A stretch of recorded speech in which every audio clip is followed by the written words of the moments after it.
Kumusta at maligayang pagdating sa Revelation Bible Prophecy Channel. Ang pangalan ko ay Alan Dubre at sa channel ng propesya na ito, pupunta tayo sa puso ng bawat paghahayag. Walang mahaba, pinalawig na kabanata sa kabanata, detalyadong malalim na pagsisid, walang chit-chat, walang setting ng petsa, wala sa mga bagay na ito. Direkta lang sa punto, ibinubunyag ang mga misteryo ng paghahayag. Isisave namin ang mahabang 2 oras, 3 oras na pagtuturo para sa aming malalim na pagsisid na ginagawa namin sa mga turong ito sa aming pangunahing channel. Ang layunin ng channel na ito ay upang maabot ang mas maraming tao, upang mapunta sa puso ng usapin ng mga paghahayag na ito, at upang tulungan ang mga tao na humigop lamang ng kaunti sa isang pagkakataon sa halip na mapuno ng tulad ng isang fire hose na ginagawa ko sa pangunahing channel ng ministeryo. Ang layunin sa lahat ng ito ay maabot ang mas maraming tao, at kasama niyan, may kapana-panabik na balita rin sa channel na ito, mas kapana-panabik na balita. At iyon ay, magdaragdag kami ng 10 karagdagang wika sa channel na ito, kaya English at 10 iba pang mga wika na makakarating sa mga tao sa malalayong lugar. Hindi lang sila magiging mga closed caption.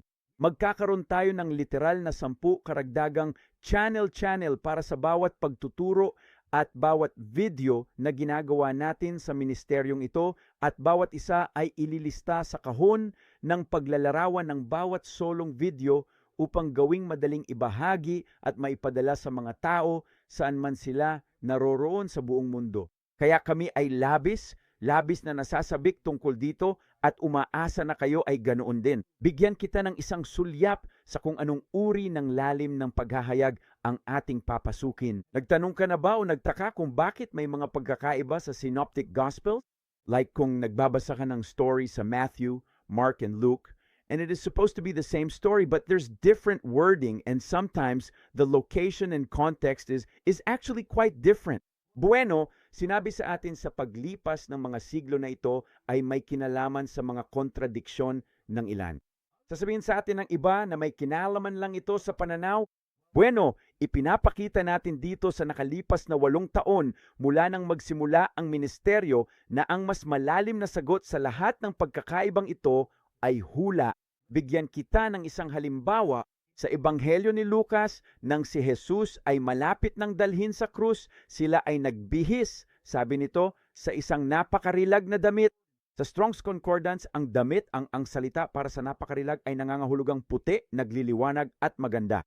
Kapag binabasa mo ang kwento sa Marcos, sinasabi nito na siya ay nakasuot ng kulay ube. Kapag pumunta ka sa kwento sa Mateo, ito ay nagsasabi na siya ay nakadamit ng eskarlata. Bueno, salamat sa aklat ng pahayag at propesya, naiintindihan natin kung ano ang ibig sabihin ng mga kulay na ito. Isang maputi, nagliliwanag na damit ang paglalarawan ng kasintahang babae ni Kristo. Kapag pinag-uusapan ng lila at eskarlata, kailangan lang nating pumunta sa Apokalipsis Kabanata 17 at makikita natin na ang babaeng nakasakay sa halimaw ay nakadamit ng lila at pula, parehong kulay na binanggit sa Ebanghelyo ni Marcos at Mateo. Ano ang sinasabi nito sa atin?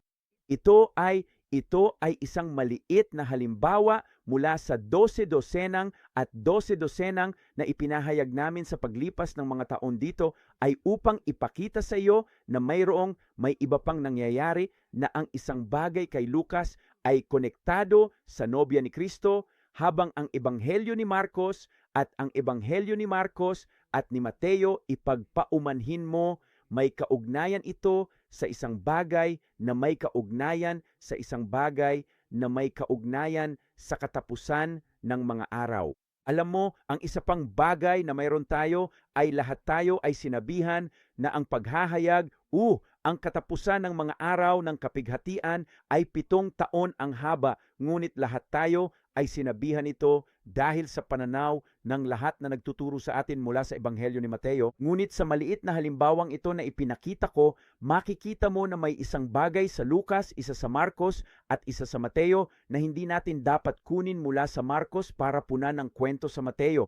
Hindi tayo kukuha ng isa pang piraso ng Lucas at punan ang kwento ni Mateo.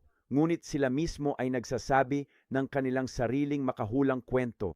Kapag sinimulan mong maunawaan ito at ito ay nagsimulang ihayag ang sarili nito sa iyo, makikita mong may misteryo sa loob ng mga ebanghelyo na tinatawag nating kung sino ang kausap ng mga ebanghelyo. Makikita mo na ang katapusan ng mga araw ay hindi talaga 7 taon. Ito ay pinaniniwalaan na dahil sa aming pananaw ni Matthew, hindi na pagtanto na si Mark ay may kwento at gayon din si Luke. Ano pa ba, Bueno? Paano ang tungkol sa kakayahang kunin ang parehong paghahayag at dalhin ito pabalik sa simula ng paglikha at ipakita ito sa iyo hanggang sa katapusan ng aklat ng pahayag? Lahat mula sa misteryong ito sa paghahayag kung kanino ang mga ebanghelyo ay nagsasalita sa. Paano ang pre, mid at post? Mayroong mga argumento sa loob ng hindi bababa sa ilang siglo kung darating ang Panginoon bago ang trib, mid-trib o post-trib. Attorney, ilinawit ng mga paghahayag na ito ang lahat para sa iyo. Kaya't labis kaming nasasabik na mailabas ang mas malalim na paghahayag na ito sa mundo. Umaasa ako at nananalangin na ang lahat ay mag-like, magbahagi at mag-subscribe, na pumunta sila sa mga link na ito at ibahagi ang mga ito sa pamilya at mga kaibigan sa buong mundo dahil lalalim tayo, ngunit gagawin namin itong madaling matunaw, isang bagay na madali para sa lahat na kumuha ng isang piraso sa isang pagkakataon, pag-aralan ito, hanapin ito at may panalangin. Bawat isa sa inyo ay magkakaroon ng sandaling ito. Tulad ng naranasan na nating lahat dito, tulad ng nararanasan natin, hindi makita ito. Kapag dumating ang aha moment na iyon, ito ay kapanapanabik dahil ang mga ebanghelyo, ang banal na kasulatan mula simula hanggang wakas, ay buksan lamang ang kanilang mga sarili sa iyo at ipinapangako ko sa iyo, makikita mo ang pagkaunawa sa katapusan ng mga araw na hindi mo pa naiintindihan at ito ay magbubukas ng lahat ng kasulatan para sa iyo.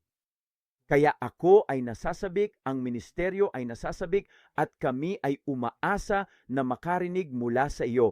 Inaasahan namin ang iyong pagbabahagi nito sa malayo at malawak. Kami ay nagpapasalamat, mahal namin kayo, ipinagdarasal namin kayo, at inaasahan naming makausap kayo sa lalong madaling panahon. God bless you all. Bye muna!